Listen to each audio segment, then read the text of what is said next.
አወኩ ከማይጸንም ሳትወጣ ለየው ቀደስኩ የአሕዛብም ነቢይ አደረኩ የሚል በትንቢተ ኤርምያስ ምዕራፍ 1 ቁጥር 5 ላይ የተጻፈ ቃል አለ። እንደምታውቁት እግዚአብሔር መራጭ እንጂ ተመራጭ አምላክ አይደለም። ብዙን ጊዜ እግዚአብሔር ይመርጣል። በፊት ዓለምን በሚፈጥርበት ጊዜ ከሰኮውድ እስከ ዓርብ ድረስ 22ቱን ፍጥረታት በጠቅላላ ፈጥሮ ሌላውን ፍጥረት ለአንክሮ፣ ለተዘክሮ፣ ለምግበ ሥጋ፣ ለምግበ ነፍስ፣ ለውበት፣ ለጌጥ ፀሐይ፣ ጨረቃ፣ ከዋክብት፣ ሰርጎ ሰማይ የሰማይ ውበት፣ አዝሪት፣ እጽዋት፣ አትክልት የምድር ውበት፣ እኛ ደግሞ ስነ መለኮቱ የእሱ ውበት ተደርገን ተፈጥረን ነበረ። ስለዚህ መጀመሪያ እግዚአብሔር ከአራዊቱ፣ ከእንስሳቱ፣ ከአዕዋፉ፣ ከፀሐይ፣ ከጨረቃ፣ ከከዋክብቱ፣ ከአዝሪት፣ ከእጽዋት፣ ከአትክልቱ በምድር ካለው በሰማይም ካለው ከመላእክትም ሳይቀር እኛን መረጠ። አዳምን መረጠ፣ ሰውን አከበረ። አባቶቻችን እግዚአብሔር ዓለምን የፈጠረው በሶስት መንገድ ነው ይላሉ። ደህና መሻችሁ። በሶስት መንገድ ነው ይላሉ። አንደኛ በሐልዮ በዝምታ ሳይናገር፣ ሁለተኛ በነቢብ በንግግር፣ ሶስተኛ በገቢር በተግባር ነው ይላሉ። ጨለማን በአርምሞ ብርሃንን በነቢብ ነው የፈጠረው። ሌሎቹን ፍጥረታት በነቢብና በሐልዮ ሲፈጥራቸው አዳምን ሲፈጥረው ግን ወገብሮ እመሬተ ምድር ከምድር አፈር አበጀው። ከአራቱ ባህርያት ከነፋስ፣ ከእሳት፣ ከውሃ፣ ከመሬት ከአምስቱ ባህርያተ ነፍስ ከለባዊነት፣ ከነባቢነት፣ ከሕያውነት እነዚህ ሁለት ባህርያት ስጋንና ነፍስን አዋህዶ ሰው የሚባል የከበረ ለዋጭ ቀያሪ ምእመናን የለውጥ ኃይል የሚባሉት እግዚአብሔርና ሰው ናቸው። እግዚአብሔር ለዋጭ አምላክ ነው፣ ቀያሪ አምላክ ነው። ቀኑን በሌሊት ክረምቱን በበጋ ሐዘኑን በደስታ ረሃቡን በጥጋብ ሹመቱን በሽረት ትርፉን በኪሳራ ጤንነቱን በበሽታ ሲቀያይር አይተነዋል። ሽማግሌውን እየወሰደ ሕፃኑን ያመጣል። የትኛው ሰው በየትኛው ወቅት መሞት እንዳለበት እሱ ነውና የሚያውቀው። ሲያመጣና ሲወስድ ይኖራል። እግዚአብሔር አስመጭና ላኪ ነው። በእናቶቻችን ማህፀን ወደ ምድር ያመጣል፣ በመቃብር በኩል ወደ ሰማይ ይልካል። ወደቡ ሁለት ነው። ማስመጫ ወደቡ የእናንተ ማህፀን ነው። መላኪያ ወደቡ መቃብር ነው። በማህፀን ይልካል ወደ መሬት፣ በሞት ወደ ሰማይ ይጠራል እግዚአብሔር። ስለዚህ እውነተኛው አስመጭና ላኪ ማን ነው? እግዚአብሔር ነው። ስለዚህ እግዚአብሔር አዳምን ፈጠረ፣ ይቀይር። ቅድም እንዳልኳችሁ ለዋጭ አምላክ ነው። ዛሬም እስራ ላይ ያለ አምላክ ነው። እግዚአብሔር የነበረ አይደለም፣ ያለ ነው። እግዚአብሔር የዘመናት አምላክ፣ የዛ ትውልድ፣ የዚህ ትውልድ፣ የዛ ዘመን፣ የዚህ ዘመን አይደለም። የዘመናት አምላክ ነው። ብሉየ መዋዕል የሚለውን ሊቃውንቱ ሲተረጉሙ ብሉየ መዋዕል ለሰው ሲሆን ዘመን የሚያስረጀው መሽቶ በነጋ ቁጥር መልኩ የሚቀይር አቅሙ የሚደክም ፊቱ የሚሸበሸብ ዓይኑ የሚፈዝ ጥርሱ የሚበልዝ ፀጉሩ የሚሸብት ወገቡ የሚጎብ እየዋለ እያደረ በሄደ ቁጥር እያረጀ የሚሄድ ማለት። ለእግዚአብሔር ሲሆን ግን ብሉየ መዋዕል ጊዜን ራሱን የሚያስረጅ ማለት ነው። ሰዎች ጊዜ ያስረጃቸዋል። ጊዜን ራሱን ደግሞ ማን ይበቀልለታል? ሰው። እግዚአብሔር ጊዜን ያስረጀዋል። ለዚህ ነው እግዚአብሔር ጊዜን ሲያስረጅ ኑሮ በትንሣኤ ዘጉባኤ ደግሞ እኛ ራሳችን ጊዜን እንድናስረጀው ይፈቅድልናል። ዘመንን እንድናስረጀው ከተፈጥሮ ቁጥጥር እንድንወጣ ያደርገናል። ምክንያቱም ቀንና ሌሊት ያልፋል፣ ብርሃንና ጨለማ ያልፋል። የሚቆጠር ዕድሜ የሚሰፈር ዕድሜ አይኖርም ማለት። ስለዚህ እግዚአብሔር ለዋጭ ነው። ልክ በእግዚአብሔር ልክ ደግሞ ንግበር ሰብአ በአርአያችንና በምሳሌያችን ማን እንፍጠር አለ እግዚአብሔር? ሰውን እንፍጠር አለ። ይሄ ሰው ቅድም እንደተናገርኩት ለዋጭ ነው፣ ቀያሪ ነው። አይታችኋል። እኔ ሁልጊዜ በሚዲያም ተናግሬዋለሁ። በአዳም ጊዜ የነበረው በሬ ዛሬ ቢመጣ እኛ ሰፈር ካለው በሬ ጋር ለመግባባት ችግር የለበትም። ሳር ይቀርብለታል፣ ይበላል። ቀቅለው ጥበሰው አንፈረው ጠፍጥፈው አይቀይርም። አሁን አዳም ግን ዛሬ ቢመጣ የእኛ ምግብ አይበላውም። እንኳን አዳም እኛ ውጭ ሀገር የውጭ ምግብ አንበላው። ምክንያቱም ሰው ቀያሪ ነው፣ ለዋጭ ነው። አፈሩን አቅልጦ ብረቱን ቀጥቅጦ መርከብ፣ አውሮፕላን፣ መኪና አድርጎ ይለውጣል። ይሄ ሰው ቀላል ፍጥረት እንዳይመስላችሁ። ይሄ ሰው መጀመሪያ እግዚአብሔር ባሪያው የፈጠረው በአምሳሉ የፈጠረው፣ ሁለተኛ ደግሞ እግዚአብሔር ራሱ በአምሳሉ ሰው የሆነለት ተወልደ በአምሳሊከ ከመ ይለድከ በአምሳሊሁ አረጋዊ መንፈሳዊ የሚባለው የቤተ ክርስቲያናችን ጥንታዊ መጽሐፍ ድርሳነ አረጋዊ መንፈሳዊ ምን ይላል? እግዚአብሔር ይላል ተወልደ በአምሳሊከ እንዳንተ ገዝፎ ተወለደ፣ እንደሱ እንድትረቅለት፣ እንዳንተ ጊዜያዊ ሆነልህ፣ እንደሱ ዘላለማዊ እንድትሆንለት፣ እንዳንተ ሟች ነው መጣልህ፣ እንደሱ ሕያው እንድትሆንለት፣ እንዳንተ ዝቅ አለልህ፣ እንደሱ ከፍ እንድትልለት ይላል አረጋዊ መንፈስ ብሎ መጽሐፍ። ስለዚህ ሰው ክቡር ፍጥረት ነው። ምእመናን ብዙ ጊዜ ዛሬ የሰው ዋጋ ወርዷል። አሁን የአንድ ሰው ዋጋ ስንት ነው ይባል? ምን ለምሳሌ አንድ ኩንታል ጤፍ 15 ብር 15 ሺህ 17 ሺህ ነው። ያን የቤት ሰራተኛ ደግሞ ስንት ነው?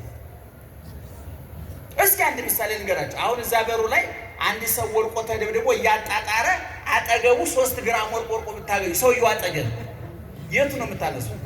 ወርቁ ነገሩ ምኑ ነው የምታነሱ? ሰውየው ነው አይደል? እና እሺ ሰውየው ደስ ይበላችሁ። ሰውየውን ወርቁ ወደ ኪስ፣ ሰውየውን ወደ ፖሊስ። ምክንያቱም አንፈልገውማ ሰውየው። ምክንያቱም የሰው ዋጋ ከተነፈሰ ጎማ እንኳን በታች ወርዷል። አሁን የተነፈሰ ጎማ ብታገኙ እኮ እቤታችሁ ታስገቡታል። ምክንያቱም ቢያንስ ብረት ምጣድ ተደርጎበት ተቃጥሏል። የተነፈሰ ሰው ምን ይሰራል? አይኑ የፈረጠ፣ እጅጉ የተቆረጠ፣ ገንዘብ የከዳው፣ ጤና የከዳው፣ ዘመድ የከዳው ውል አይፈጽምም። አስበን ሰር የማንጠራው ለቅሶ ቀረ ብለን የማናማው ስንት የወደቀ ፍጥረት አለ፣ ስንት የወደቀ ፍጥረት አለ። ስለዚህ አሁን ግን እግዚአብሔር ሰውን በምኑ ፈጠረው አለ? በአምሳሉ ፈጠረው። እና ቅድም እግዚአብሔር ሰው ፍጥረታትን በስንት ወገን ፈጠረ ብያቸዋለሁ? በ3 ወገን፣ በሐሌው፣ በነቢብ፣ በገቢር። በገቢሩ ላይ ምን ይላሉ? አዳምን አበጀው ነው የሚለው። የሰው ልጅ ከምድር አፈር ምን አደረገው? አበጀው። በሉ እስኪ ከምን አደረገው? ከምድር አፈር አበጀው። አሁን የሆነ ሰውነታችን አፈር ይመስላል። እንደው በእውነቱ አስውቦ አስጊጦ ፀጉራችን፣ አይናችን፣ ጥርሳችን ብንታይ የማንጠገብ ውድ ፍጥረት፣ ሰራተኛ ፍጥረት፣ ለዋጭ ፍጥረት፣ ቀያሪ ፍጥረት አድርጎ ፈጠረ እግዚአብሔር እና ሌላውን በትእዛዝ ጨለማውን ምንም ሳይናገር በዝምታ እግዚአብሔር በዝምታ የሰራው ስራ ብዙ ነው። በቃና ዘገሊላ ውሃውን ጋኑ ውሃ እንዲሞላ አዘዘና እንዴት እንደተለወጠ አይታወቅም። እግዚአብሔር በህሊና ነው መመሪያ የሰጠው። ሜጦ በህሊናው በልቡናው ነው የቀየረው። ጨለማንም በዝምታ ነው የፈጠረው። ብርሃንን ሲፈጥር ግን ለይኩን ብርሃን ይሁን ብሎ አዘዘ። ምክንያቱም የሚሰሙ መላእክት ነበሩና፣ ነባቢያን ለባውያን መላእክት ነበሩና ጨለማን ብርሃንን ሲፈጥር ለይኩን አለ። አዳምን ሲፈጥር ግን እንዲያውም ሊቃውንቱስ ምን ይላሉ? ለአክብሮተ አዳም በእጁ ጭቃ ይዞ ታይቷል። እንዴት ቢወደው ነው! እንደውም ከዛ ይላሉ አባቶቻችን አዳምን ፈጠረና አፍቀሮ ወሳሙ ሳሊ ጥሩ ስዕል ሰርቶ ሲጨርስ ብሎ ይስመዋል። እየሰማችሁ ነው? ስዕሉ የልቡን ሲያደርስለት፣ ያሰበው ሲሞላለት፣ እውቀቱ ስዕሉ ላይ ሲገለጥና ጥበቡ ሲንጸባረቅለት ሰዓሊው ስዕሉን ምን ያደርገዋል? ይስመዋል። እንደውም ይባላል ጋፋት ላይ አጼ ቴዎድሮስ መድፉ ከተሰራ 7 ተፖል ነው የሚባለው። አቤት መድፍ መስራት ጀምረ ነበር። ይገርማቸዋል። የዛሬ 100 ምናምን ዓመት። አሁን እኛ ወደ ኋላ እየደነቆር ነው። በየቀኑ ድንቁርናችን እየጨመረ እየደደብን፣ ፈረንጆቹ ወደ ላይ እኛ ወደ ታች እሽቅድም ሊመገጠም ነው የሚመስለው። እውነቱን ለመናገር እየደነቆር ነው። የሆነ ጊዜ እኮ መድፍ ሰርተናል። ይገርማል። እና አጼ ቴዎፍሎስ መድፉ ተሰርቶ ሲያልቅ በጣም ከፍቅራቸው የተነሳ እቃውን ስሎ ብሎ ሳሙት። መሳም የፍቅር ምልክት የማክበር ምልክት ስለሆነ እና አዳምን ሲፈጥር እግዚአብሔር ምን አደረገው? አፍቀሮ ወሳሞ ወደደው፣ ሳመው። ጭቃውን አብክቶ እሳቱን ነፋሱን የሚያቃጥለውን እሳት የሚከንፈውን ነፋስ የሚቀዘቀዘውን ውሃ የሚከብደውን አፈር አዋህዶ ቆንጥሮ ማዕከላዊ አድርጎ ሰው እነሱ እርስ በርሳቸው እንዳይጠፋፉ እሳቱ ውሃው እንዳያጠፈው ነፋሱ መሬቱን እንዳያተነው አድርጎ አስማምቶ አራቱን ባህርያት አስማምቶ አምስተኛ ለባዊት ነባቢት ሕያውት ነፍስ ጨምሮ አዳም የሚባል ፍጥረት ፈጠረ፣ ሰውን ፈጠረ ማለት። ስለዚህ እግዚአብሔር ከፍጥረታት ሁሉ ማንን መረጠ ማለት ነው? ሰውን መረጠ ማለት ነው። ደህና መሻችሁ። ሰውን መረጠ ማለት ክቡር ፍጥረት ነው። ሰው ስሙን ለመቀደስ ክብሩን ለመውረስ የተፈጠረ ሰው እንደ ሥላሴ ነባቢያን ለባውያን ሕያዋን ናቸው። እግዚአብሔር ነባቢ ነው፣ ይናገራል። ለባዊ ነው፣ አዋቂ ነው፣ ሕያው ነው፣ ዘላለማዊ ነው። ሰውም ነባቢ፣ ተናጋሪ፣ ለባዊ፣ አዋቂ፣ ሕያው፣ ዘላለማዊ እንዲሆን ተደርጎ የተፈጠረው ወገኖቻችን። ይሄ ክብር ለእንስሳት አልተሰጠም፣ ለአልማዝ ለወርቁ አልተሰጠም፣ ለፀሐይ ለጨረቃ ለከዋክብት አልተሰጠም። ኋላም ክርስቶስ ሲመጣ ሌሎቹ ፍጥረታት ተጠራርገው ወደ ቆሻሻነት ሲለወጡና ተናው በናው ሲጠፉ የሚነሳውና ከክርስቶስ ጋር ነግሶ የሚኖረው ማን ነው? ሰው ነው። ይክበር ይመስገን እግዚአብሔር። እና ቅድም እንዳልኳችሁ ከዛ በኋላ ግን እየዋለ እያደረ ሲመጣ ሰው ራሱ ወደ እንስሳዊነት ወረደ፣ ወደ አውሬነት አሽቆለቆለ። በጠባዩ የአራዊት በአመጋገቡ የእንስሳት ጠባይ ተቆራኘው። እንዲያውም በኋላ ወርዶ እገሌ አንበሳው እገሌ ነብሩ እየተባለ ከነሱ ጠባይም ኃይልን መንሳት ጀመረ ይላል። አንዳንድ ሰው ነብሮ ይባላል። ምን ማለት ነው? እገሌ ነብር ነው ማለት ምን ማለት ነው? አቤት! አሁን ሰውየው ጀግና ያሉት መስሎት ነው። ቧጫሪ ነህ እያሉት እኮ ነው። ቁልቁል ወርዶ በነብር ይባላል። እገሌ አንበሳ ነው። አንበሳ ሰባሪ ነው። ነብር ቧጫሪ ነው። ጅብ ደግሞ ዘምታሪ ምንድን በሉት እናንተ እሺ በሉት ጅብ የሆነ ነገር ያደጋ ብቻ። ዙሮ ሰው ክቡር ፍጥረት። በኋላ ግን እየዋለ እያደረ ሲመጣ ሰው ምን ሆነ? አውሬ ሆነ። በጠባዩ ከነብር ከፋ፣ ከአንበሳ ከፋ፣ ከጅብ ከፋ። ታላቁ ሊቅ ዮሐንስ አፈወርቅ እስመ አራዊት እያሐስሙ ዲበ ዘመዶሙ፣ አራዊት በዘመዶቻቸው ላይ አይጨክኑም። እባብ ነዳፊ ነው፣ መርዘኛ ነው። እባብ ለእባብ ተቆራርፎ ይተኛል። ጅብ ይባላል፣ ሆዳም ነው፣ አይጠግብም። ነገር ግን ጅብ ለጅብ አብሮ ይኖራል። አንበሳ ሰባሪ ነው። 6 ኪሎ አይታችሁ እንደሆነ የብረት አጥር አለው ሰው ጋር እንዳይገናኝ። እርስ በርሱ ግን ተቃቅፎ ይተኛል። ነብር ቧጫሪ ነው፣ ቁጡ ነው። እርስ በርሱ ግን ምሽግ ሰርቶ ይኖራል። የሰው ልጅ ግን አውሬ ሆነ። ጠባዩ ተቀየረ፣ አመጋገቡ ተቀየረ። እንደ ምዕመናን ይሄ ሁሉ ፖሊስ እኮ የተሰማራው ጅብ እንዳይበላን እኮ አይደለም። ገና ዋላችሁ። የሁሉ ፖሊስ የተሰማራው የፖሊስ ኮሚሽነር እኮ አለ። ይገርማችኋል። የፖሊስ ጣቢያ እንደ ጤና ጣቢያ ምን ማለት መሰለህ? ጅብ እንዳይበላ እኮ አይደለም፣ እባብ እንዳይነድፍ እኮ አይደለም፣ አንበሳ እንዳይሰብርህ፣ ነብር እንዳይቧጭርህ እኮ አይደለም። እነሱማ ከምሽጋቸው አይመጡም። ዛሬ ፖሊስ የተሰማራው አንተ አበበ ከበደን እንዳይበላው ነው። ደህና ዋላችሁ። ሚስት ባሏን እንዳትበላው ነው። ባል ሚስቱን እንዳይበላት ነው ፖሊስ የተሰማራው። እናንተ እንዳንበላለን። አያችሁ፣ እግዚአብሔር በአምሳሉ የፈጠረው ፍጥረት ወደ አውሬነት አሽቆለቆለ ማለት ነው። ወቀናኢሰ የአኪ እማሮ ይላል ታላቁ ሊቅ ዮሐንስ አፈወርቅ። ወቀናኢሰ የአኪ እማሮ፣ ቀናተኛ ሰው ከአውሬ ይከፋል ይላል። ቃየልን አቤልን እኮ ጅብ በልቶት እኮ አይደለም፣ ነብር በልቶት፣ ወንድሙ በልቶት ነው። ይገርማል። ወንድሙ ነው የበላው። እንደው እግዚአብሔር ሲያገኘው ይላል መጽሐፉ እኮ ቃየል አቤልን ገድሎ ሲመጣ መንገድ ላይ ጠብቆ እግዚአብሔር አገኘው። ከየት እየመጣ ነው? ለመሆኑ ወንድምህ አቤል የት አለ አለው። እኔ አቤል ጠባቂ ነኝ እንደ ብሎ ቁም ነገር ሰርቶ እንደመጣ ደረቱን ነፍቶ ተናገረ። አትጠብቀው፣ ግድ የለም። ለምን ገደልከዋል? ለምን? አውሬ የሆነበት ወንድሙ ነው። ዛሬ በእውነት አንድ ጋዜጣ ላይ የተጻፈ ጽሑፍ አንድ ጊዜ ዛሬ 3-4 ዓመት አንብቤ ነበር። ምን ይላል? አሜሪካ በኢራቅ ጦርነት ያወጣችውን $1 ለዓለም እርዳታ ብትለግሰው ኑሮ ያለ እድሜያቸው የሚቀጩ ህፃናት አይኖሩም ነበር ይላል። ዛሬ የተራቀቀው ኒውክሌሩ አሁን ሰሞኑ ትሰሙታላችሁ። እኔ ጋዜጠኞች ሲተነትኑ የሰው ልጅ ቃየል እኮ በድንጋይ የጀመረው ጦርነት ዛሬ እኮ ተራቆ የደረሰ። የቃየል ልጆች ኒውክሌር አምርተዋል። የአቤል ልጆች የት ናቸው ያሉት? እየተገደሉ ነው ዛሬ። አቤላውያን ዛሬ ሟች ናቸው። ቃየላውያን ግን ድንጋዩን ኒውክሌር አድርሰውታል። ሚሳኤሉ የተራቀቀ ሚሳኤል እንደ ሰው ተተኩሶ የሚገለውን ሰውዬ ካጣ ቦታ ይዞ የሚጠብቅ ይገርማቸዋል። ሰምታችኋል? ቦታ ይዞ የሚጠብቅ።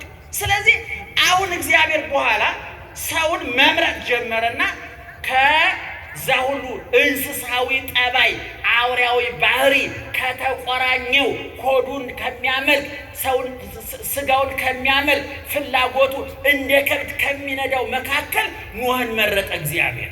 ኖህ ተመረጠ። ያ በመጽሐፍ ቅዱስ ኖህ ከነ ቤተሰቡ በመርከብ ዳነ ይላል። ስለዚህ መጀመሪያ ከእንስሳት ነገር ሰውን አከበረ።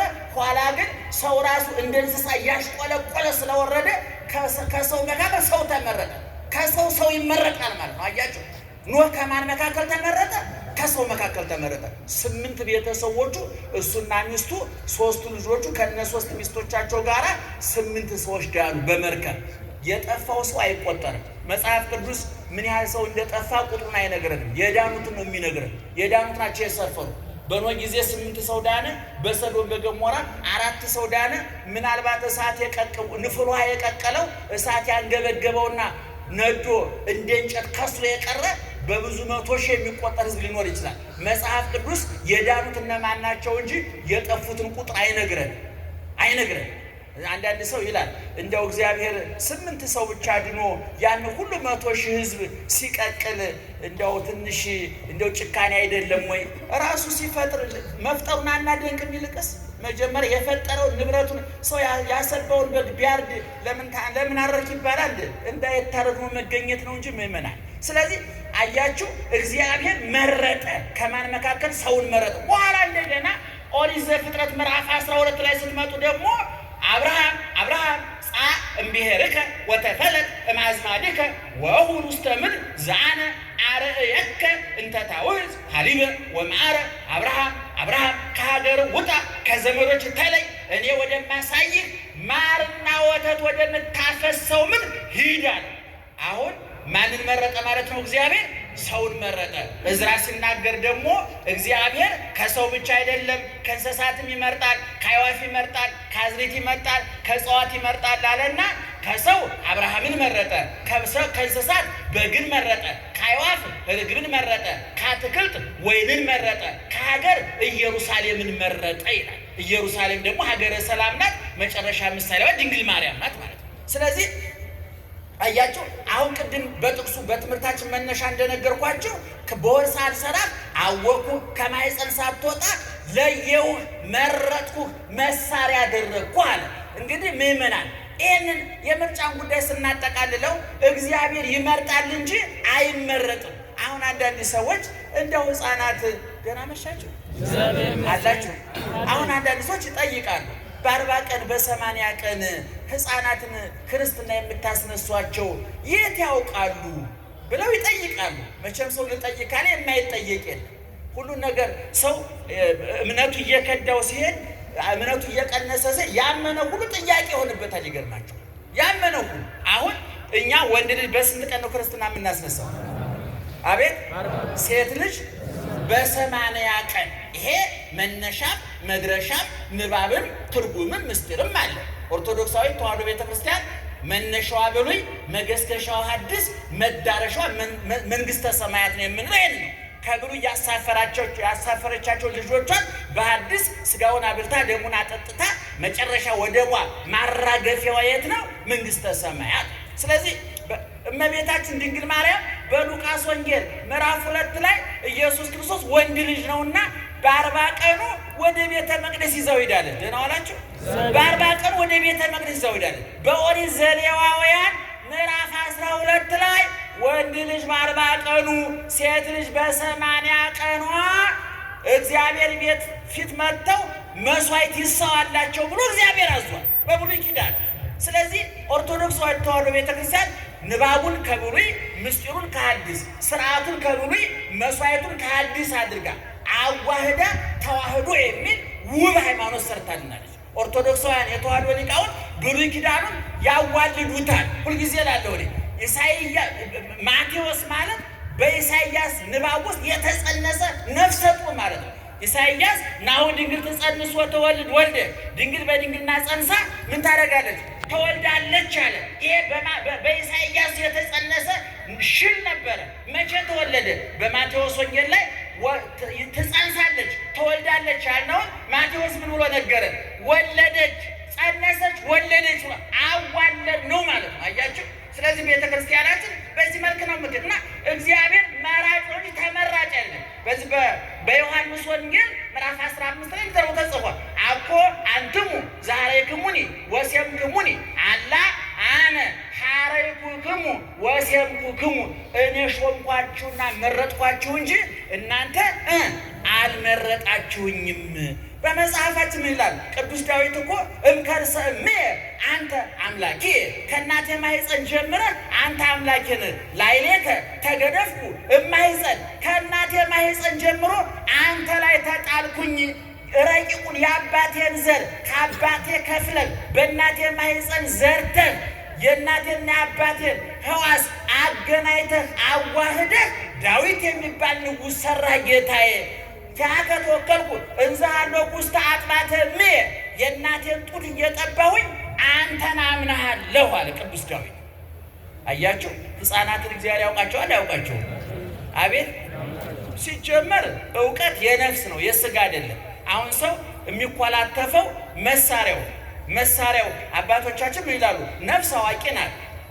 በሕፃንነታችን እንኮላተፋለን አይደለ? ለምንድነው የምንኮላተፈው? ስፒከሩ ገና ስላልቀነ ስጋ ነው ስፒከር የሚባል በደንብ እንዳትናገር መሳሪያው ስለደከመባት እንጂ ነፍስ አዋቂ ናት። እውቀቱ አይጨመርባትም አይቀነስባትም። አንዳንድ ጊዜ ኃጢአት ስንሰራ በደል ስንፈጽም ከእግዚአብሔር ስንርቅ እውቀቷ ይገፈፍባታል፣ ይቀነስባታል። ደመነፍስ የምትባል በውስጣችን አለ። ለምሳሌ አንድ ሰው ሰክሮ ጥሩ ጧት ሲወጣ ደህና ዋሉ፣ በሰላም ዋሉ፣ ማታ እንገናኝ ብሎ ማታ ሲመጣ ደህና መሻችሁ ካለ ይሄ ሰውዬ ንግግሩ ተበላሽቷል አልተበላሸም? ለምን የተበላሸው?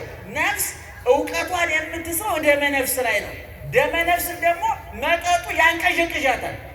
ለምሳሌ ይሄ ሰሌዳ ቢሆን አሁን የሰሌዳ ልጻፍ እኔ ስለዚህ በወዘውዞ መጻፍ ትችላለህ? አትችልም። ደመነፍስ በመጠጡ ምክንያት ከቦታ ቦታ ትንቀሳቀሳለች። ነፍስ እውቀቷን የምትስልበት ስታጣ ሰውየው የስሜት ሕዋሳት ጠቅላላ ይከብዱታል። እግሩን መመሪያ የሚሰጠው ማን ነው? ንገሩኝ። ለምሳሌ እግራችን እንዲራመድ መመሪያ የሚሰጠው ማን ነው? እጅ እንዲጨብጥ። ለምሳሌ አሁን ከዛ ጋር ነብር እየመጣ ቢሆን አሁን እነሱ እያዩ ነው። እኔ እንኳን ለካ የታየኝ ብረስቸው ነው። እሺ እነሱ ከዛ እያዩ ነውና የመጀመሪያ መረጃ የሚወስደው ማን ነው? ከስሜት ሕዋሳት ማን ነው? አይን ነው። አይን ለአይምሮ ምን ይለዋል? ኧረ ከዛ ነብር እየመጣ ነው ይላል። አይን ድንጋይ አንስቶ የመውረር ግዴታ የለብንም፣ የመጠቆም እንጂ ድንጋይ አይወረውርም። ከዛ በኋላ አይምሮ ደግሞ የሚያገናዝብና መመሪያ ያስተላልፋል። ኧረ በአይነ በኩል መረጃ መጥቷል፣ ነብር እየመጣ ነው ይልና ወደ ማን መመሪያ ያስተላልፋል? እኔ ለነገረ ሰው ሸልማል። አቤት! ወደ እጅ። እንዴት ሰውዬው ይለያያል። ፈሪ ከሆነ ወደ እግሩ ነው፣ ጀግና ነው ወደ እጁ ነው፣ ይለያያል። ስለዚህ አይምሯችን ውስጥ ነፍሳችን ረቂቅ ናት ነፍሳችን። ስለዚህ ሕፃናት ባጭሩ ነው የምላችሁ፣ ሕፃናት እግዚአብሔርን ያውቁታል። አዋቂ ናት ነፍስ። እግዚአብሔር ሕፃናትን ያውቃቸዋል። አዋቂዎች ነው ውስጣችን። ስለዚህ ምእመናን እግዚአብሔር እነ ተክለ ሃይማኖትን መረጠ፣ እነ አርሴማን መረጠ። የባከነ ጊዜ፣ የባከነ አካል፣ የባከነ ገንዘብ የሌላቸው ከእናታቸው ማህፀን ጀምሮ እግዚአብሔርን ያገለገሉ። ኤርምያስ ምንድን ነው ያለው? በማህፀን ሳለ ገና ሳልፈጥርህ አወቅኩ፣ ከማህፀን ሳትወጣ መረጥኩህ፣ ወነቢየ ዘአሕዛብ ረሰይኩከ፣ የአሕዛብ መልእክተኛ አደረግኩ። ቅዱሳን ማለት ክፉ ሰዎች የሰይጣን ጉዳይ አስፈጻሚዎች ናቸው። ደጋግ ሰዎች ደግሞ የማን ጉዳይ አስፈጻሚዎች ናቸው? የእግዚአብሔር ጉዳይ አስፈጻሚዎች ናቸው። ቅዱስ ያሬድ እንዲህ ብሎ ተናግሯል። ወበከመ ከዋክብት ያሰረግውዎ ለሰማይ በስኖሙ ከማሁ ሰማይትኒ ያሰረግውዋ ለቤተ ክርስቲያን በገድሎሙ። ከዋክብት ሰማዩን በጸዳላቸው በውበታቸው ያስጌጡታል። እዩኝ እዩኝ እንዲል ያደርጉታል። እንደዚህም ሁሉ ሰማዕታት አንገታቸውን ለሰይፍ አይምሯቸውን ለመጻፍ ጀርባቸውን ለጅራፍ ሰጥተው ተገርፈው ታርደው ነደው ተገፈው ተገርፈው ተርበው ተጠምተው ቤተ ክርስቲያኒቱን እንድትዋብ ያደርጓታል። ውበት ጌጥ ይሆኗታል። እንዲያው ቅዱስ ጳውሎስ ምን ይላል? ከመ እፈጽም ታይጻጽ ሕማሙ ለክርስቶስ ከክርስቶስ በመከራው ያስቀረው ማለት ነው። የክርስቶስ መከራ ሙሉ እንዳደርገው ማለት ነው። እሱ ቀራንዮ ተሰቀለ፣ ቆሰለ፣ ተገረፈ፣ ተቸነከረ፣ ተተፋበት፣ ሐሞት ኮምጣጤ ጠጣ፣ የሾህ ተደፋበት። ያ ሁሉ የመከራ ዶፍ እየወረደበት አባት ሆይ የሚያደርጉትን አያውቁምና ይቅር በላቸው አለ። ቅዱስ ጳውሎስ ደግሞ እኛ ደግሞ ይሄንን ለዓለም በማዳረስ እንደተገረፈው ተገርፈን እንደተሰደደው ተሰደን እሱ መከራ እንደተቀበለው እንደ አቅማችን መከራ ተቀብለን ድህነቱን አደረስንላቸዋል፣ ፈውሱን አደረስንላቸዋል፣ ድህነቱን አደረስንላቸዋል። ስለዚህ ምእመናን ኦርቶዶክሳዊ ተዋሕዶ ቤተክርስቲያን የሰማዕታት ገድላቸውን፣ የጻድቃን ተአምራቸውን፣ የመላእክት የሊቃውንት ድርሳናቸውን፣ የሁሉም ደግሞ ስንክሳራቸውን የተጸነሱበት፣ የተወለዱበት፣ ያረፉበት፣ የተሰወሩበት፣ ያረጉበትን ቆጥራ ለክታ ሰፍራ ታከብርላቸዋለች። ወከብረት ነፍሶሙ በውስተ ዓለማት ክሌቲ ዘዝየ ወዘካሃ መቅድመ ወንጌል በተባለው በቤተ ክርስቲያናችን መጽሐፍ ላይ ነፍሳቸው በሁለት ዓለም ከበረ። በዚህ ዓለም ጸበል ፈለቀላቸው፣ ድውይ ተፈወሰላቸው፣ ጽላት ተቀረጸላቸው፣ ቤተ ክርስቲያን ታነጸላቸው፣ የሰነፈ አበረቱ፣ የረከሰ ቀደሱ፣ የተሰበረ ጠገኑ፣ የጠፋ ፈለጉ። በስማቸው በገድላቸው ብዙ ስራ ተሰራላቸው። በሰማይ ደግሞ እንደሚያስገባው እንዲያስገቡ አጽዳቂ፣ ኮናኝ፣ ሰጭ፣ ነሽ እንዲሆኑ ስልጣን ሰጥቷል እግዚአብሔር። ይህ የሚለው መጽሐፉ ነው። በምድር ያሰራችሁን በሰማይ የታሰረ ይሆናል፣ በምድር የፈታችሁን በሰማይ የተፈታ ይሆናል ብሎ ባለቤቱ መብት ሰጥቷል። ወንጌላዊ ዮሐንስ መንግሥተ ሰማያትን እየዞረ ሲጎበኝ በ12ቱ የመንግሥተ ሰማያት በሮች ላይ ጽሑፍ አስማተ ሐዋርያተ በግዑ የእውነተኛው የአማናዊ በግ የኢየሱስ ክርስቶስ ሐዋርያት የነ ጴጥሮስ፣ የነ ያዕቆብ፣ የነ ዮሐንስ፣ የነ በርተሎሜዎስ፣ የነ ማቴዎስ፣ የነ ቶማስ ስማቸው ተጽፏል። ተመርጠው ዓላማቸውን ጠብቀው ስለተገኙ ማለት ነው። መንግሥተ ሰማያት ስንገባ በየበሩ የማቴዎስ በር አለ፣ የጴጥሮስ በር አለ፣ የዮሐንስ በር አለ። አከበራቸው፣ ወደዳቸው፣ የመረጣቸውን አከበራቸው ተብሎ እንደተጻፈ እንግዲህ እና አቡነ ተክለ ምርጦቻችን ናቸው፣ ታማኞች ናቸው፣ ድል አድራጊዎች ናቸው። ልብላ፣ ልጠጣ፣ ላመንዝር የሚለውን ዓለማዊ ስጋዊ ሰይጣናዊ ፍትወታቸውን በመስቀሉ ምላጭነት ገዘው የጣሉ ናቸው።